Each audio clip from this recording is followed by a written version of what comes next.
Welcome everyone to a new episode of Talk Daredevil. I'm Phyllis, and I'm back yet again today with Sam.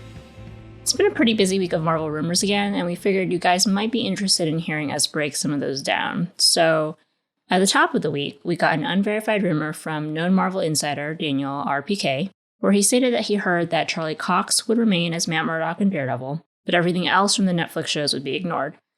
Now, there were some other versions of the rumor that clarified it being a soft reboot instead, or that Daredevil would stay canon, but other parts of the Defenders universe might not.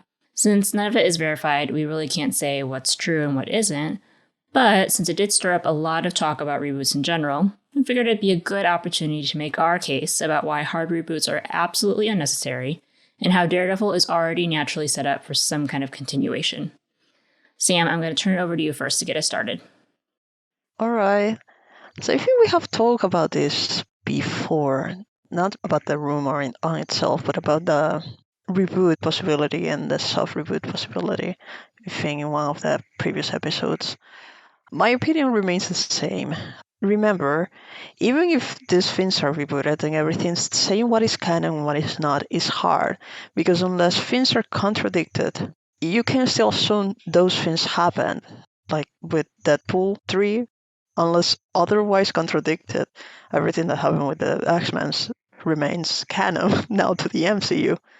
But the thing is, the hard reboot doesn't make too much sense to me because Season 3 ends in a very comfortable place to make a soft reboot or just a pause or anything, because you have the guys restarting over, and then you have a time gap in real life, and also you have a time gap because of the snap in the MCU.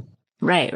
Right off the bat, you have to assume that some time has passed. Even if we were to do a direct continuation, it wouldn't be exactly where we left them, because there will have been the 5 years in the middle that happened in the movies and everything else. So the characters will have changed, regardless whether it is a soft reboot, a complete reboot, or Season 4. They wouldn't be in the same place exactly as we left them. I'm sure of that. And the other thing that's weird about a hard reboot to me is the fact that another thing we've mentioned in previous either minisodes or Talk Daredevil episodes themselves is that whatever iteration you put out of Daredevil, whether it's a rebooted Daredevil or not, people are going to watch the Netflix Daredevil. Now, if you have a fully hard rebooted Charlie Cox Daredevil that has no ties at all to his original Netflix stories, people are going to go to Netflix shows and they're going to be like, wow, I love this guy, but I don't understand. Why does he have 3 seasons of these amazing stories, but none of it is referenced or part of the MCU? So there's this little point of like potential confusion here. I've seen people say, oh, Daredevil needs to be rebooted so that they aren't confused by the Netflix shows, but we seem to be getting more and more unofficial confirmation, chatter, conversation that, hey, Charlie Cox is coming back as Daredevil, whether it's in Spider-Man 3 or in a future MCU show or in a different cameo. If we're committing to Charlie Cox as Daredevil, why would you throw away everything that comes with him? Presumably, you're bringing him back as Daredevil because you find something in his version of Matt Murdock and Daredevil worth keeping, right? So on that point alone, that is confusing to me if hard reboot is even on the table, and I don't think it should be. Another thing, too, we talked about this in the last minisode, that there are also rumors flying around Kristen Ritter potentially coming back as Jessica Jones in She-Hulk. We also had a rumor that Daredevil or Matt Murdock would be in She-Hulk. If these are going to be rebooted characters, these characters have met before. They have a pre-existing relationship. I don't know if they're going to meet in the show, if they even are both going to be on that show. But once you start introducing actors that have originated characters on the Netflix series into the MCU that have met each other and have interacted with each other, if you do a hard reboot, you're assuming that all of that history is erased, all of those stories are erased. It just starts to make a lot less sense, you know? I can't imagine there not being some conversations right now at Marvel Studios about potentially bringing Jon Bernthal back as the Punisher, bringing Vincent D'Onofrio back as Kingpin. I mean, if there's any 2 people that people want as much as Charlie, it's those 2. They are amazing actors. They did an amazing job with their characters. And if you reboot them all, it just thread just really starts unraveling quickly for me. Like, why? You know? I agree. It makes sense, like, if they wanted to do a complete reboot of the character, it doesn't make sense to keep the same actor. That's actually a good point. Like, if you're going to keep the actor, you want to keep it simple. And a hard reboot is not going to be that, because people are going to get confused. Like, oh, okay, so he's in that, but that is not has not happened in this. So Right. it Right. can get confusing, actually, instead of clearing things up. But so it will make it, like, if they were really set on rebooting everything, I think they will just go with somebody else, to be honest. And like I said, the Snap just leaves the stuff for a soft reboot, because let's say we have done Kingpin twice already, and they probably want to do it again, Hmm. right? Because it's Kingpin, and you probably want to get him set up for Spider-Man 2 Hmm. or something. But the thing is, like, the world went down to ashes. Let's say Kingpin didn't snap, he had the opportunity of the world to do a new empire from zero in this new chaotic world. Yeah. Yeah. So you have an endless possibility of things to do that don't have to negate what came before, but just have to build over it something new. That's what I think is the way to go. I agree. I think that, obviously the campaign motto has always been we want the same cast, same crew, same creative team. We want our season 4. Now, whether or not we're going to get that is obviously a different matter, right? But there's so many story possibilities, like so much that could have happened in the time gap, depending on who got snapped and who stayed behind. These characters would have changed drastically, even if they are the characters that we know from our show.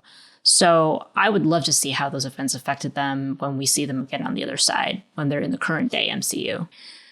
A soft reboot to me seems like the most likely way forward because, as you've said, we have the right actors. They've created the versions of these characters that people hold very close to their hearts. They're the faces that we see when we think of these people. I can't imagine a Charlie Cox as Matt Murdock without Eldon Henson as Foggy Nelson or Deborah Ann Wool Yeah. as Karen Page. Yeah. I think the situation is perfect for just what will we call a soft reboot. And it is in technically just direct continuation. Could be. Mm-hmm. It doesn't have to acknowledge everything that came before. It just has to build on top of it. That's it. Right. So we're probably not going to get those stories that we heard from Eric Olson and Stephen DeKnight during their Save Daredevil Con conversation. Eric was kind enough to share some of the plans that he had for season 4. So I don't know if those are going to happen now, but those pieces are still in play. Those characters are still in play, right? So it might not be exactly what was planned in the original season 4, but there are definitely ways to pick up from story threads that were started and see where they've ended up. I agree. I mean, I don't even know if they can use what they had planned for season 4 anymore, because I don't know if those scripts actually belong to Netflix or are in, like, red tape because of Netflix. But that doesn't mean that everything that came before, like the Dax fin, we are still waiting to see, like, a realized Bullseye that could still come back in some capacity. They could just build on that. Okay, we had, like, a really good origin story for Bullseye, and now we can just bring the realized Bullseye. You also have we never got something from Elektra, so that's also very blank. You could bring Elektra back if you wanted, and you will just fill in the gap, because she was kind of gone anyway. So Right. We don't know if she died. I still say she didn't die. But there was kind of some definite closure to that chapter of her story yeah, that got wrapped up in Defenders, right? So for a lot of these characters, there is a lot of potential for starting a new clean chapter that is still building on what we know of them from before. it is because season 3 basically ends that way, with Mm-hmm. a new canvas for all the characters, pretty much. This is a more comfortable place just to do a time skip. And that's what I think is probably, and I hope is coming, just time skip. And you can fill in the gaps Mm-hmm. of what happened and build on what came before. And I hope we see Dex again. I hope we see Wilson come back, because he was a really good He was so actor. good. Yeah, he was so good. He really is one of the best Bullseye I have seen. So I hope he's coming back, and I will be happy with just with that. Like we get a closure to those stories that were left open, and we could see, for example, Vanessa 5 years for her to build a new empire. Yeah, that would be pretty cool. I think I've said Yeah. on the podcast before that I really want to see her be like evil Queen Pin, already broken real bad, you know.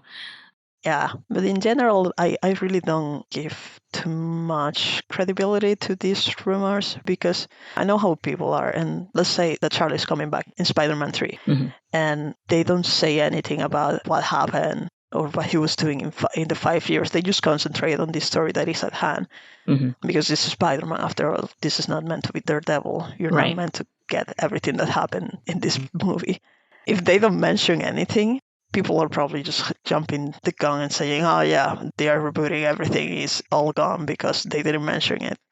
I know how these fans are. They want the clicks, so I don't think hard reboot is on the table or is a good idea, or at least I hope so. Right. We're here to say, Marvel, we don't think hard reboot needs to be on the table at all for all the reasons we've listed. Soft reboot, sure, there are some things that are going for it. Yep. But yeah, like you said, I think what's important for fans to keep in mind, all of these rumors about Charlie returning as Daredevil are all related to him showing up in one-off appearances. So there's going to be a one-off in Spider-Man 3. There's potentially a one-off in She-Hulk. I'm sure people would love if he had a one-off in Moon Knight. All of these things do not allow any real dive, as you said, into his story or his backstory or his character. That's what the shows are for. Yep. So when fans see Daredevil, Matt Murdock, Charlie Cox in Spider-Man 3 in December, they're going to be like, hey, that guy's pretty cool. I'm going to go watch a show on Netflix now. They're going to, then by the time he shows up again, and again, they're going to know everything that they need to know about the Daredevil that Charlie Cox has already played. So it just makes sense for Marvel to acknowledge that and keep that as the starting point for how they build off of his character. Yep. Otherwise, like I say, if they're doing a hard reboot, it makes more sense just to recast it. Seems like they are not doing that, so I really don't think a hard reboot is ideal. Right. Well, that's our 2 cents. That's Sam and I always have a lot of opinions about this, but we'd love to hear what you guys think. If you agree or disagree or have a different take, you can go ahead and leave us a comment. We'd love to hear it and read it. If you did like this video, go ahead and give it a like, give us a subscribe. So yeah, that's it from us. We will see you next time. Bye. Bye.